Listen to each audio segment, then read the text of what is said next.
Buenos días, mis hermanos. Dios me, Dios me los bendiga. Seguimos en Romanos capítulo 6, versículo 4.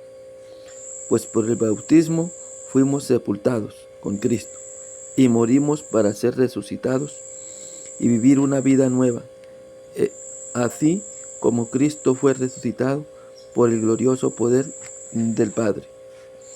Ahí se está refiriendo a aquellos que no han sido bautizados en ninguna iglesia. Pero yo creo para mí que ya todos hemos sido bautizados.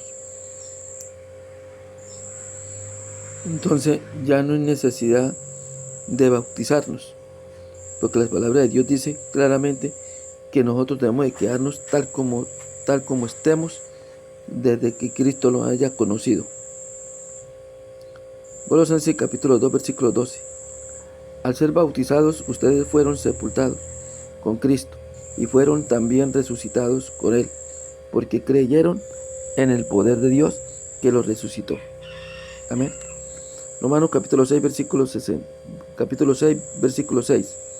Sabemos que lo que antes éramos fue crucificado con Cristo, para que el poder de Dios de nuestra naturaleza pecadora quedara destruido y ya no sigamos siendo esclavos del pecado. Nosotros debemos de sacrificar el pecado, el pecado. Y el pecado que ha sacrificado cuando fuimos bautizados. Si hayamos sido bautizados en cualquier iglesia, ya el pecado está sacrificado, ¿sí? Pero estoy hablando del bautizo ya adulto, porque uno tiene que sacrificar el pecado. Gálatas capítulo 2, versículo 20. Y ya no soy yo quien vive, sino que es Cristo quien vive en mí. Y la vida que ahora vivo en el cuerpo, la vivo por mi fe en el Hijo de Dios, que me amó y se entregó a la muerte por mí. Cristo se entregó a la muerte por nosotros. Y nosotros ya tenemos que estar seguros que ya no vivimos nosotros, sino Cristo por medio de su Espíritu en nuestro cuerpo. Romanos capítulo 6, versículo 21 hasta el 22. Pero ¿qué provecho sacaron entonces? Ahora ustedes se avergüenzan de esas cosas, pues solo lleva a la muerte.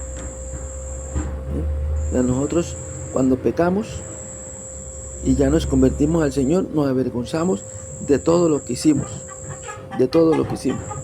Porque nos avergüenza todo lo que hicimos, porque ya recibimos a Cristo en nuestro corazón y Él nos hace arrepentirnos con un verdadero corazón.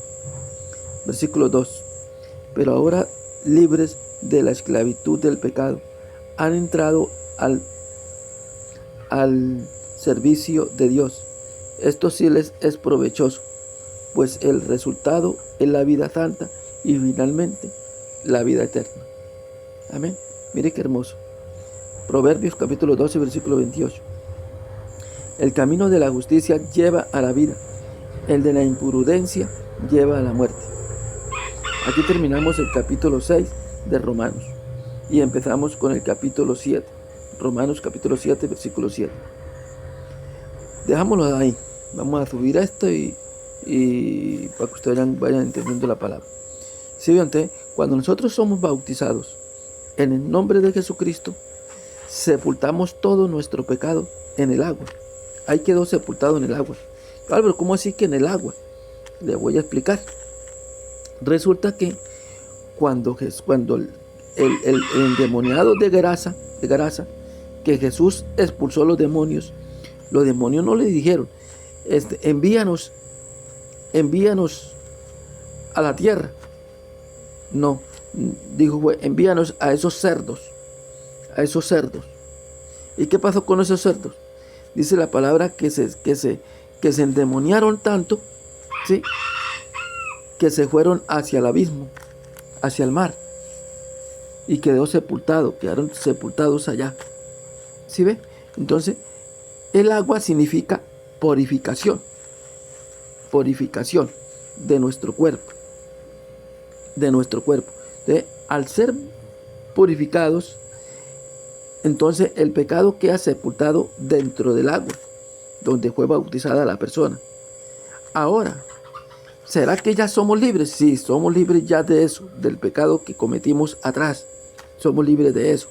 Pero si usted, después de ser bautizado, sigue haciendo lo que antes era y multiplica más los pecados que antes era, ¿qué pasa?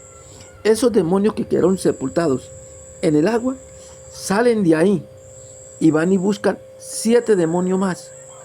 La palabra de Dios lo dice en una de sus parábolas. Van y buscan 7 demonios más y entran a esa persona y queda peor que antes. Le es más difícil volverse otra vez al Señor. Le va a ser más difícil volverse otra vez al Señor. Puede ser que se vuelva otra vez al Señor, pero le va a ser más difícil para volverse a Él, porque dice que va a quedar peor que antes. ¿Sí ven, mis hermanos? Entonces, yo le explico la palabra con la sabiduría que el Altísimo me da. Con la sabiduría que el Altísimo me da. Yo se la explico para que ustedes la comprendan. En el nombre de Jesucristo. Alabo, Señor, y bendigo, Señor. Dichosos aquellos que escuchan su palabra con amor y que la ponen en práctica. Señor, que llegue a lo más profundo de su entraña y de su corazón y se arrepientan de sus pecados. Y enséñales a hacer tu voluntad y bautízalos. Y bautízalos con el Espíritu Santo. Si han sido ya bautizados ellos con el agua en cualquier iglesia, entonces ya lo que necesitan es el bautizo tuyo, el del Espíritu Santo, el que enviaste en los discípulos. Sé que todos tenemos su espíritu, pero tenemos que ser renovados por Él y haga que ese espíritu se encienda en fuego para que el mal no nos toque. En el nombre de Jesucristo, Abba, te lo pedimos. Amén.